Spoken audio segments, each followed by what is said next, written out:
Shalom, shalom. How you doing? Are you okay? Life going pretty good for you? Well, I hope it is. It's enough stuff going on in the world today for, it's a mess out here. But not everywhere, but really too much. It's just, whew. And we see what's going on. We got the protests taking place here in Israel. The Israeli woman, hit the black son, the black child, with the car, hit and run, and killed him. And she ran. She didn't even stay. When you have an accident, law says you're supposed to stay, and depending on the severity of the accident, you're supposed to give assistance, call the ambulance, police. You're not supposed to leave. If you leave, that is an arrest. Hit and ran, you're supposed to go to jail. You do something like that. This white woman hit that black boy. He was an Eritrean son from Eritrea.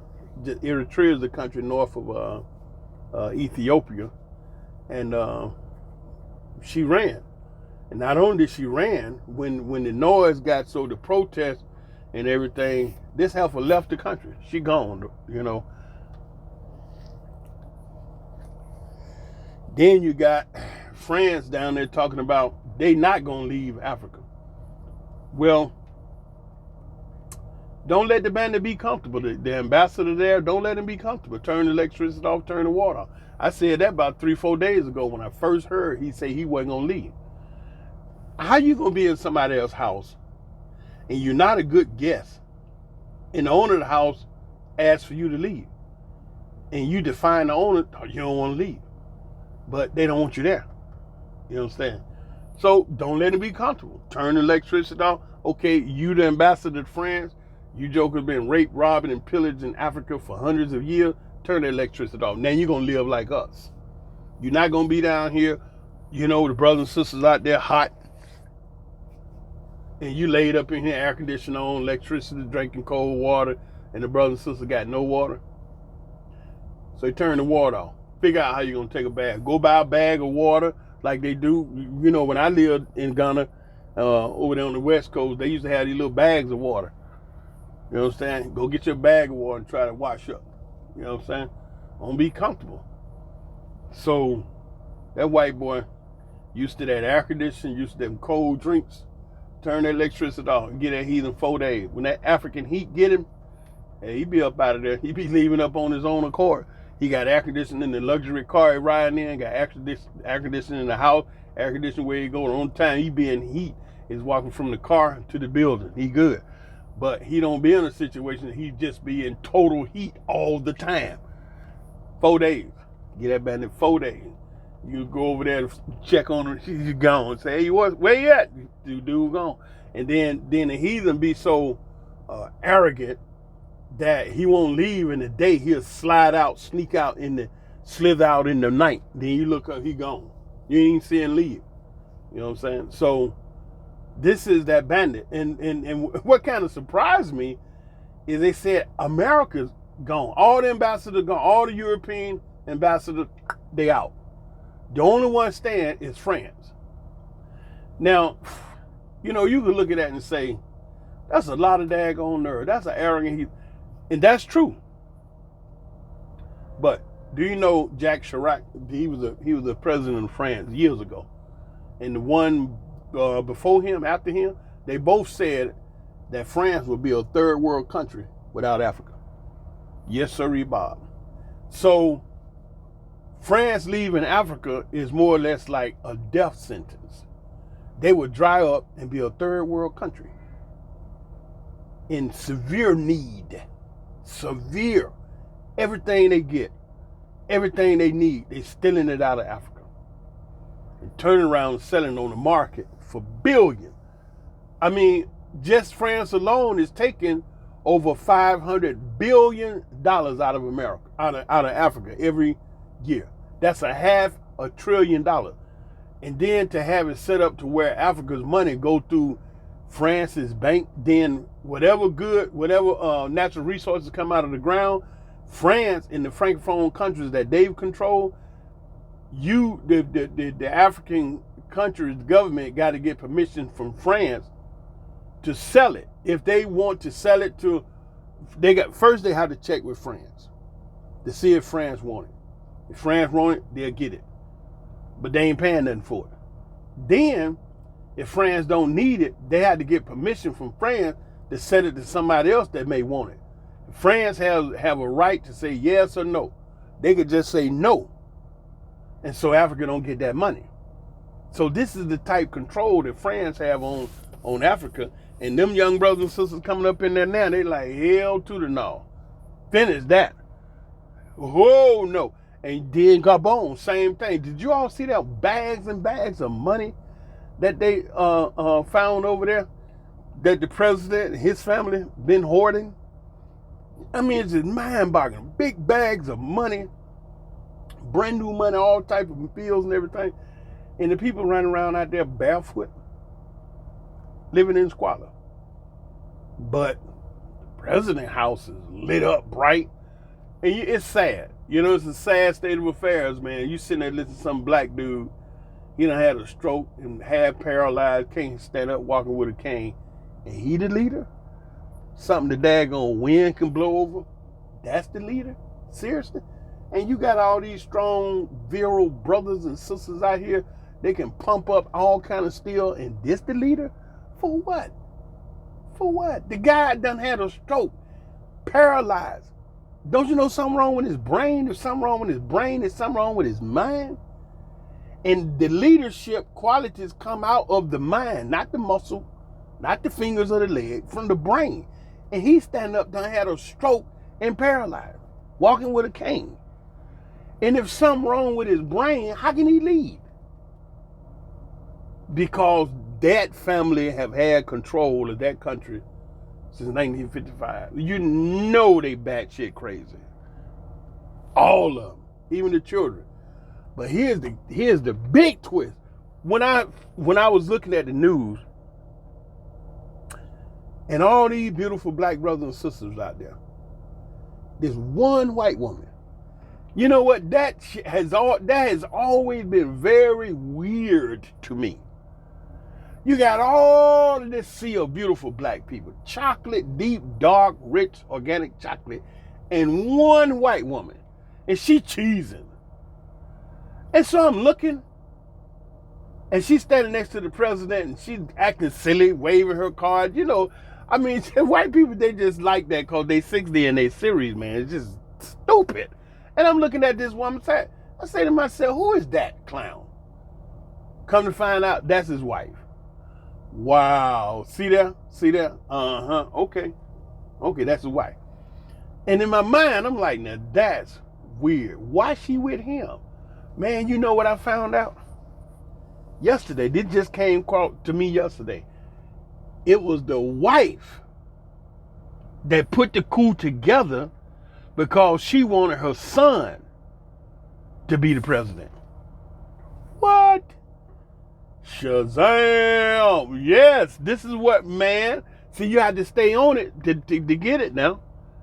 She wanted that boy to be the president, and I'm looking at that boy counted, and he looked like a little weakling wet noodle. And the brothers told me the t-shirt he got on cost $1,000. The t-shirt. Oh, no. Partner, don't tell me that. Yeah, it's $1,000 t-shirt. Look at it. Okay, I'm looking at it, but I can't tell it costs $1,000. And he said, look what's on the picture. Okay, but I still can't tell it's $1,000. But they know that. I'm like, man. So now, all this money they got, that the family, the president, his family been keeping.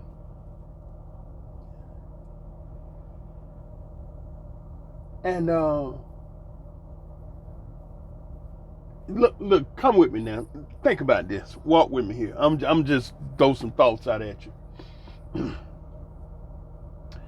The president of the country have personal security bodyguard, men that he feel is loyal to look out for, right? He goes into a meeting with a foreigner. It's not wise for the security to be outside and the president in there with that one foreigner. That one foreigner could be an assassin or whatever. So what's the solution? you're going to have one or two of your personal guards sworn to secrecy in there. And those young men are going to hear the meeting. And they're going to see what's taking place and the yada, yada, yada. They know the details. So one of those young sons that's in that meeting actually came from one of them villages out there that his young brothers and sisters in the village, they get up and their whole day is walking back and forth long distances to get water for the village. So they can't go to school. So they fall under that part of African children that don't get an education. And this young man is from one of those villages that's on the president's personal guard, right? And he's standing in this meeting and he's seeing what's taking place. And he knows that a lot of those brothers and sisters don't even know where the presidential palace is located. But he's the president. And he's sitting in here with a foreigner making a deal. And the brother's hearing everything. Now, how long do you think that young brother going to be able to stand there and listen to this and watch this and be in and out of the presidential palace and all the luxury that he have, and then he driving past people in his country that he's the president in squalor, and the young brother know the president got all these millions and millions and millions of dollars? How long you think that young son gonna be able to stand there and watch that until he turn around and the other brothers know it, and they decide amongst themselves, take this joker, we can do better, and they gonna do better. No matter what these other European nations, these white folks say about Africa not being able to rule and control itself, the hell with that. What were we doing before we, went into Europe and found them heathens in the rock piles? Beast, barbarians. Y'all not old enough to remember they used to have commercials and pictures where the caveman in the club bop his woman over the head, knock out, and drag her up by the hair. They used to have pictures of that half white man and half horse. You know what I'm saying? They used to have pictures of Chinese with two big buck teeth, long ponytail on some block shoes. They did all of that out of Hollywood, stereotyping these other people. They always had the black man sitting down, big old lips, eating watermelon. And the black woman with her hand on her hips, and wagging her finger and shaking her head with the big old booty back there. They had all of that. They used to do all that. Stereotype us. And so today they sit up and talking about Africans can't govern themselves. And that arrogant French president talking about Africa wouldn't be where it's at today without France. Where is Africa at, dog? I mean, what are you talking about? You got too many brothers and sisters in Africa that don't have nothing. Too much poverty. Yeah, I know the cities is popping. Some of those nations in Africa got beautiful, bustling metropolis doing their thing. Everybody in Africa ain't broke.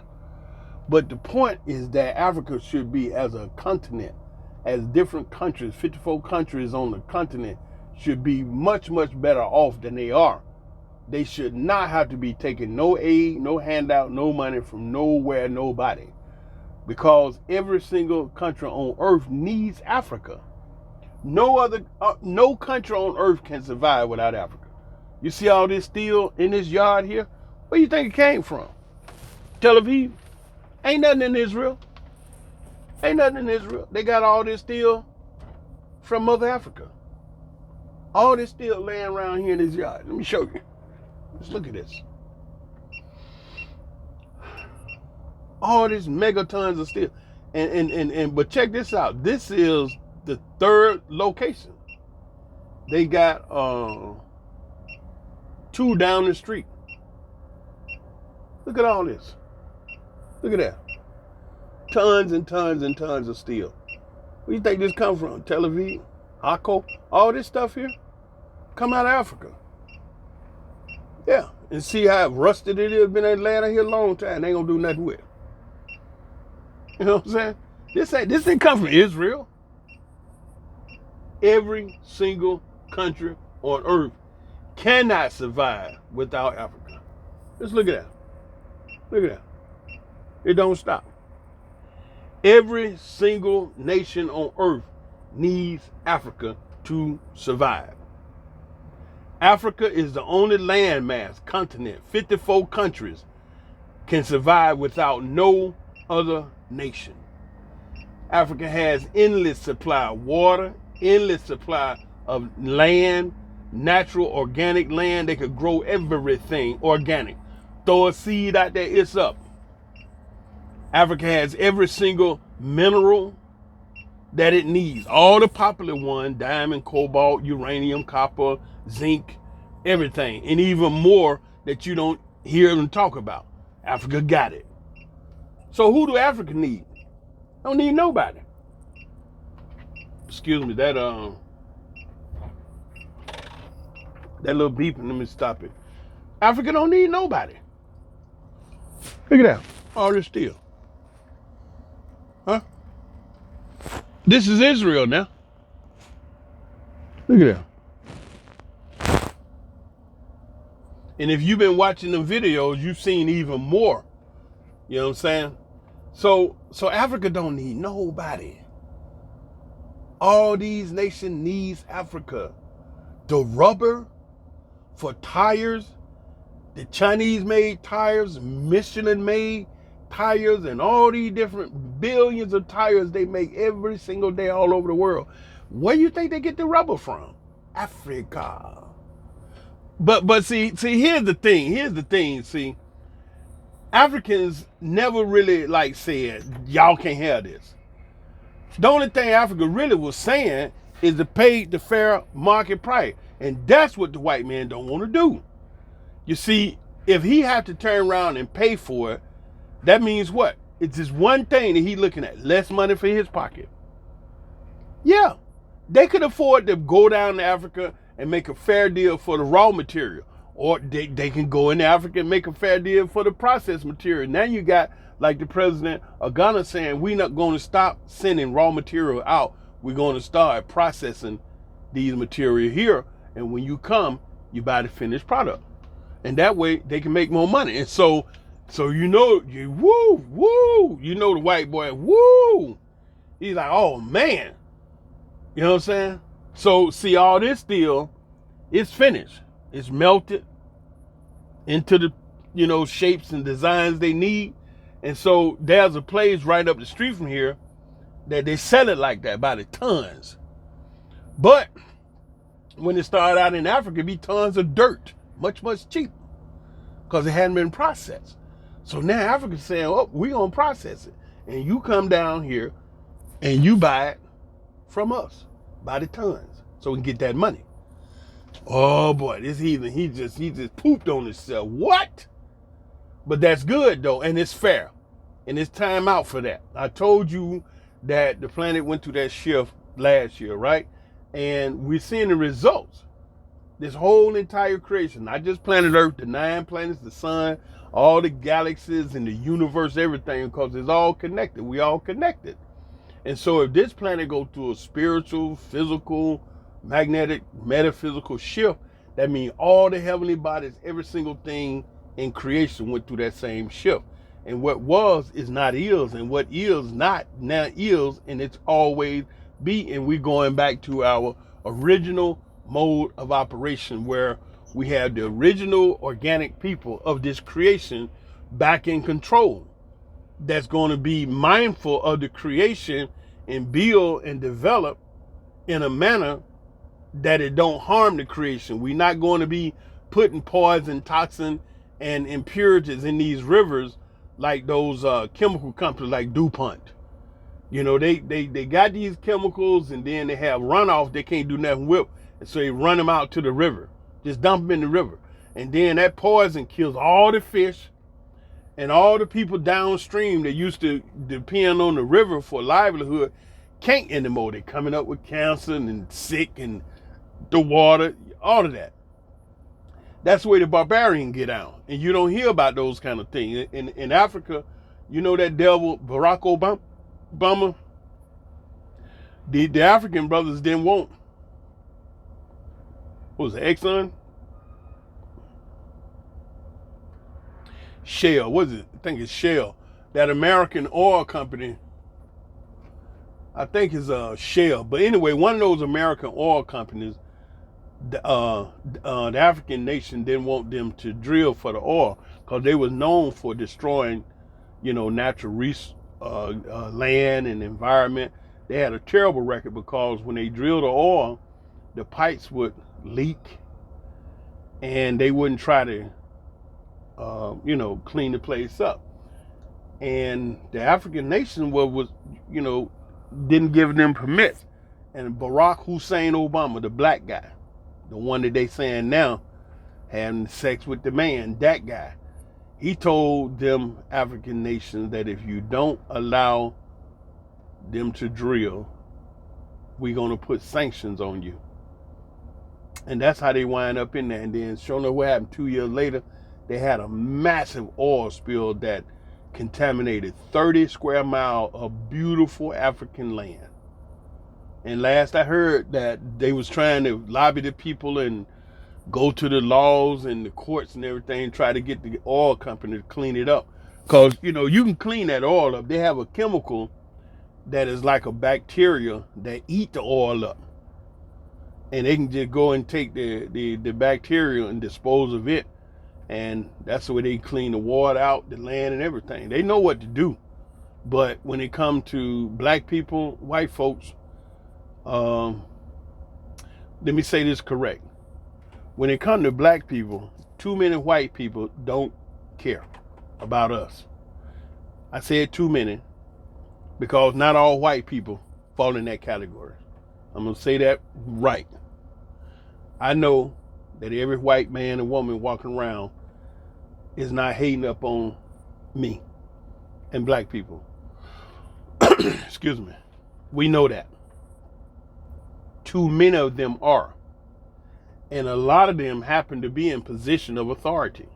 Police officers, government officials, and leadership. And they don't really care about us. And everything that they do shows that. And it's imperative of my people to get to a point where they wake up and realize that truth. That too many of them in position really don't care about us.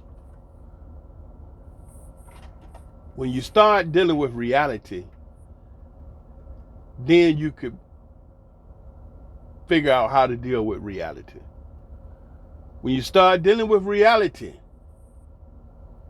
then you can figure out how to deal with reality. When you understand they really don't give a flying flip about us, and you accept that. I know a lot of our people just, it's hard to wake up and realize. Mark, Becky, they work with you every day. And every day they talk about you. Every single day. You take up so much real estate in their mind. Because they looking at you with the spirit of jealousy, envy of what you're doing, what you're accomplishing, how you dress, everything. Everything about you. They be jealous, envious. And they just been playing a game with your mind to make you hate yourself. See the sisters be lightening their skin, and all the black men, them bald head. What's up with that? Bald head and bow tie. What y'all doing? I mean, what's happened? What happened to the afro? Well, we know that's out. And so now all the brothers, bald head and ties and bow ties, are sitting up talking with high-pitched voice. You don't love yourself no more? Oh, you ain't got no more bass in your voice? What the heck? What's going on, partner? The most beautiful creation ever created on the creation that's here on the creation is the black man and woman. The beautiful Nubian, brown skin, dark skin, super dark skin, brother and sister. They know nothing else on earth more beautiful. You see, when I look down there when I was living in Africa, and I see the white girl walking around with the African garments on, it just, no, Karen, take that off, please. You're making me feel bad. Their skin don't match, man. You know, they got that funny looking skin, and that don't match with all them beautiful bright colors. But you turn around and look at the beautiful dark sisters and brothers, and they wearing it fit right in. See, it's a whole different impact on the eye. When I'm looking at Karen, she trying to wear the headpiece, and you know that hair just won't do right and be coming all under the edges, all frazzled and everything. So I'm supposed to tell you, this ain't your domain. This ain't for you. Yeah. But they trying so hard because they want to be it. But then they ain't never gonna just stand up and tell you how great you are, unless you go somewhere like this. This white dude wrote this book of black inventions. The book was about 4 inches thick, packed, filled, full of black inventions that brothers and sisters done made, that people are using to this day. Traffic light, door stopper, door knob, windows. These bandits didn't have windows until the brother invented them. But I guess you living in a cage, your mind ain't gonna think about looking outside, is you living in a cave. So what's the need of a window? What you gonna look at? Some old rocks. Woo! So hey man, it's a lot that we have absolutely a lot to be proud of, being brothers and sisters. Do not be ashamed, and don't let nobody make you feel bad about your beautiful looks. The reason why they talking about you, because they really want to be like you. And I'm gonna end right here with this sun and color. When this sun come up, guess where they at? Out there on the beach. And they out there laying on that beach with all that cream slapped on them, trying to get whiter. They walked out there on the beach pink, then they trying to get white. All that bright sunlight, they just trying to get so white, ain't they? You know it, ain't they? Ain't that what this is? That's what they doing, huh? Yeah. Talk to me now. Come on now. Don't act like you, don't get scared. They out there on that beach because they trying to get what you was gifted with when you came to this planet with the gift. Color. They in the tanning salon trying to get the gift that you was gifted with when you came to this gift. Color. They trying to get your color. Now they want your braids. You know what I'm saying? Want to dance like they twerking, but they don't come with the gift. The twerk. You got to have something back there to twerk it. If you ain't got nothing back there, you'll hurt yourself. But they love us. Love us to the point where their jealousies drove them mad. Ain't nothing like a beautiful brother. You talking about love? Man, let me tell you about this love the brothers and sisters get put on you. And that energy, man, that black love. And I know they go nuts, man, when they get a brother on them and feel all that powerful, delicious chocolate energy booming through that thing. Drive them nuts. Drive them nuts. And the same thing for him, boy, when he find himself in that beautiful, delicious chocolate sister, and he inside them lips between her hips, drive him bat is crazy. Woo, I'm telling you. I used to hear him talk about it when I worked out there with him. Man, they talk about sisters so much on the job. It's like they convinced me the greatest desire of a white man is get his pencil in a sister.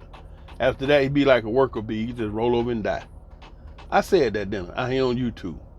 But it's true. They told me that. You know what I'm saying? Well, why you gotta say it? You ain't gotta say it like that all that in public. Well, whatever, man. You know, it's like what? 6 in one hand, half a dozen in the other. Who cares? Really nobody. But yeah, that's it's gonna be interesting to see this thing here with France. All the other nations are gone. All the other ambassadors out. And there's one fool from France is trying to stay. They ain't gonna let him be comfortable.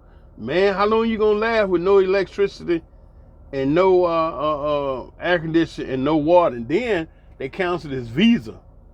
So that means he's stateless, like what, persona non grata. You ain't got no country. They canceled the visa. So he just like in a real bad way. He come outside of their house, they gonna lock him up. You in the country legal now. They took all his diplomatic immunity, stripped him of everything. He's just a white man in an African country stuck on craps.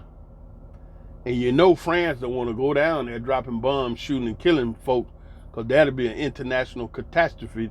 That means they really, really get locked up out of Africa.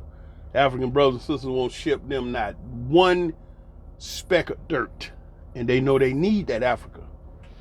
If the African brothers and sisters, they decide to not give France nothing, whew. Anyway, you think about it, but y'all need to keep up now, because what we going into now is going to be very interesting. Very, very interesting. These brothers and sisters from Eritrea and other Ethiopians, they literally up there at war with these Israelis. And you know, the thing about that, when you deal with people that really don't have too much to lose, man, that's like 1,000 bees on you. You just in a bad situation. I love you with a perfect love. Love you from the basement of my heart to the attic of my mind. I love you 24/7. I mean, I love you all the time. Shalom.